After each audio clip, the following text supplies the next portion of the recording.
you raised money from a number of investors. Um, as you think about that, was there something that though, like, where was the value that that your investors brought, if any, to the business? Yeah, so I think different stages, so we raised, kind of traditional path of did a pre-seed, seed, series A, series B, and then we got acquired right before our series C. And we're like halfway, we were like out raising our series C. I think investors, there was plenty, there was insanely good investors. People like like our seed investor, which is Madrona, Tim Porter.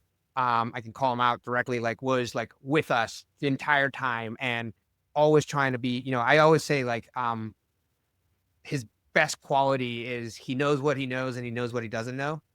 And he Mm. kind of stays out of what he doesn't know, and just tries to be helpful in that case. And like was just completely supportive throughout the entire, history of the company. In other cases, we had investors that came in and gave us like great leads, right? And because they had like, a CIO summit and like they were really well connected. And, if you have to learn what the quality of each investor is and what they bring to the table. And in some cases, you just have to understand that all an investor does is bring cash, Mm. and cash is green and they're irrelevant and it's okay. Right. Just don't, again, that goes back to like, like the social contract of like expectation management. Like if I bring in this investor and I think they're going to bring all this value and they don't, our social contract has been broken. Right. But if Yeah, I yeah, think all you're doing is bringing cash to the table, which is fine, I need cash. right, Right. And right. that's all I expect. Then, no harm, no foul.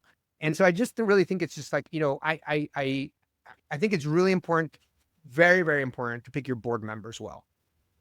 And I think your board members, a good board member, there's essentially three categories of board members in my opinion. There's like the great, right? Which like increase the value of the company, really coach the CEO and really help out. And sadly, like I think like that's like 1% of board members, like maybe a Hmm. little bit more, right? And they're insanely rare. I hope that one day I can become that board member. I'm in a bunch of boards. I hope one day I can become that board member. Like I really do. I think like the biggest category is the like, hey, they're like sort of helpful, but kind of like, like no harm. No harm is done. Hmm. Like help you think through things, help you do that, and like they're and they're there. And then there's like a category of board members which are actively detrimental to your company. Uh, and probably every CEO who's been around long enough has had at least the bottom two categories, the like no op and the, and the bad. The great is a lot, they're a lot less, common. You just got to avoid that bottom, from that bottom because they can be so disruptive to the company. They can be so problematic. They can be so dysfunctional to a board. And it really matters to cross references and be like, understand what you're getting into, right? Because it's the one position you can't really remove, or it's very, very difficult to remove.